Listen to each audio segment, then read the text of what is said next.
कर्नाटक, महाराष्ट्र आणि गोव्यासह विविध ठिकाणी भाविक असलेल्या सौंदत्ती श्री रेणुका यल्लमा मंदिरामध्ये अवघ्या 50 दिवसात भक्तांकडून 1,96,00,000ची देणगी जमा झाली आहे।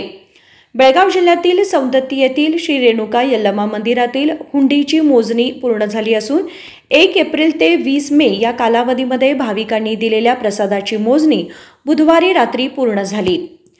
50 दिवसांमध्ये रोख 1,71,00,000 रुपये, 20,44,000 किमतीचे सोन्याचे दागिने, 4,44,000 किमतीचे चांदीचे दागिने जमा झाले आहेत।